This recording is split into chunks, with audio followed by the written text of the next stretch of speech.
విజయమ్మ, కేశవ ఇక అలాగే వాదించుకుంటూ ఉంటారు. ఈలోపే చెంచలం అటుగా వచ్చి వీళ్ళిద్దరిని చూసి కారు ఆపుతుంది. ఆగు బసవ అని చెప్పగానే కారు ఆగిపోతుంది. వీళ్ళిద్దరు అలాగే మాట్లాడుతూ ఉంటారు. ఇక చెంచలమ్మ దిగి కార్ డోర్ తీసుకొని వీళ్ళ వైపు చూస్తూ దగ్గరికైతే వస్తూ ఉంటుంది.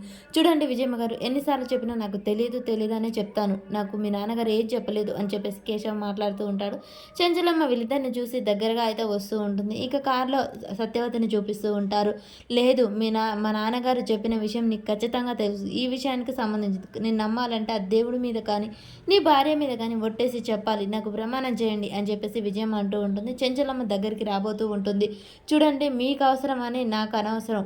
నేను ఒట్టేయాల్సిన అవసరం నాకు అస్సలు లేదు అని చెప్పేసి కేశవ అయితే అంటాడు. సత్యవతి ఈలోపు స్పృహలోకి వస్తుంది. చెంచలమ్మ దగ్గరగా వాళ్ళకు వెళ్తూ ఉంటుంది. బసవ చూసి అమ్మగారు ఈమెకు స్పృహ వచ్చింది అని చెప్పగానే చెంచలమ్మ మళ్ళీ వెనకకు తిరిగి వచ్చి సరే పదండి ఇంటికి వెళ్దాం అని చెప్పేసి చెంచలమ్మ వాళ్ళ మాటలు వినకుండానే ఇంకా వెనుదిరిగి అయితే వెళ్ళిపోతూ ఉంటుంది. ఇంక విజయమ్మ, చూడండి, మీరు నిజం చెప్పినా చెప్పకపోయినా మా నాన్న స్పృహలోకి వస్తాడు. ఆ రోజు నిజమేంటో తెలుస్తుంది. ఆ విషయం నాకు సంబంధించిందైతే మిమ్మల్ని వదిలిపెట్టను అని చెప్పేసి విజయమ్మ అయితే వెళ్ళిపోతూ ఉంటుంది. ఇంకా ఇంటికి రాగానే చెంచలమ్మ సత్యవతిని తీసుకొని వస్తూ ఉంటుంది. తీసుకొచ్చి బసవ అక్కడ మంచం వేయండి అని చెప్పేసి మంచం వేపిస్తూ ఉంటుంది. సత్యవతి మెల్లగా నడవమ్మ అని చెప్పేసి మెల్లగా పట్టుకొని వస్తుంది. ఈలోపే చాముండి, రేణుక, భవతి అందరూ కలిసి అక్కడికైతే వస్తారు.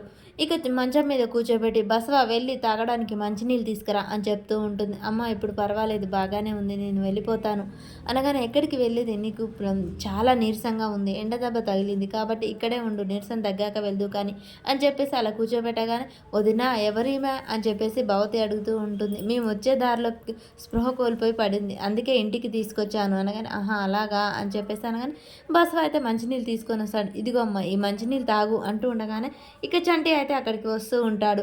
చెంచలమ్మ అలా మంచినీళ్ళు తాపుతూ ఉంటే చంటి సరిగా కనపడదు. ఎవరేమిటా పాపం, ఎవరో అనాథై ఉంటుంది, ఎవరో అని చెప్పేసి చంటి అలా తొంగి తొంగి చూస్తూ ఉంటాడు. ఈలోపే చెంచలమ్మ మంచినీళ్ళు తాపి పక్కకి జరగగానే మా అమ్మ ఏంది ఇక్కడ ఉంది అని చెప్పేసి చంటి అమ్మ అమ్మ అని చెప్పేసి గట్టిగా ఏడుస్తూ దగ్గర కూర్చుంటాడు. నీకేమైందమ్మా, ఎందుకు ఇక్కడికి వచ్చావు, ఏమైందమ్మా, అమ్మగారు మా అమ్మకి ఏమైంది అని చెప్పేసి చంటి ఏడుస్తుంటాడు. చెంచలం ఉండి చంటి ఈవిడ మీ అమ్మ చాలా సంతోషంగా ఉంది మన ఇంటికి వచ్చినందుకు అని చెప్పేసి చెంచలమ్మ సంతోషపడుతూ ఉంటుంది. చంటి అని చెప్పేసి సత్యవతి ఏడుస్తూ ఉంటుంది. అలా చంటి సత్యవతి ఒకరినొకరు చూసుకుంటూ బాగా ఏడుస్తూ ఉంటారు. అమ్మగారు మా అమ్మకి ఏమైంది, ఏం కాలే చంటి, మీ అమ్మ స్పృహ కోల్పోయి అక్కడ పడిపోతే నేను తీసుకొని వచ్చాను అంతే అనగానే ఇంతలోపే అక్కడికి సింధూర వస్తుంది. ఈమెను ఎక్కడో చూసినట్టుందే అని చెప్పేసి ఆ రోజు అన్నం తినిపించిన గుర్తు చేసుకుంటుంది. అలా గుర్తు చేసుకొని అమ్మ ఎలా ఉన్నారు అని చెప్పేసి సింధూర కూడా తనని పలకరిస్తూ ఉంటుంది. అలా సత్యవతి అయితే చాలా ప్రేమగా చూసుకుంటూ ఉంటారు. అమ్మాయి గారు బాగున్నారా అని చెప్పేసి పలకరిస్తూ ఉంటుంది. చూడమ్మా చంటే, మీ అయ్యగారి దగ్గరికి వెళ్ళి నీరసానికి ఏదైనా కషాయం తీసుకురాపు మెమ్మకు అని చెప్పగానే అయ్యగారు లేరమ్మా, బయటికి వెళ్ళారు. అవునా, అయితే డాక్టర్ని పిలిపించండి. లేదమ్మగారు, నా కొడుకుని చూశాక నాకు 1000 ఏనుగుల బలం వచ్చింది, నాకు ఏ డాక్టర్ వద్దు. అమ్మ నువ్వు అలా అనకు, నీకు నీరసంగా ఉందంటే కదా ఏదో ఒక మందులు వేసుకుందువు అని చెప్పేసి చంటి అంటూ ఉంటాడు. చంటి, మీ అమ్మకు నీరసం తగ్గి సంతోషంగా ఉండే వరకు ఇక్కడే ఉండాలి అని చెప్పేసి చెంచలమ్మ అంటూ ఉంటుంది. అమ్మ మీరేం బాధపడకరి, ఇంట్లో పెత్తనం అంతా చంటిదే, చంటికేంటమ్మా దొరబాబులా ఉంటాడు ఇక్కడే అని చెప్పేసి అంటుండగానే సంతోషం అమ్మ సంతోషం, నా కొడుకు అమాయకుడు అని చెప్తూ ఉండగానే మీరేం ఆలోచించకండి, చంటి చాలా మంచివాడు, ఇక్కడే ఉంటాడు, మీరు కూడా ఇక్కడే ఉండండి, రెస్ట్ తీసుకోండి, నీరసం తగ్గాక వెళ్దూరు అని చెప్పేసి చెంచలమ్మ అంటూ ఉంటుంది.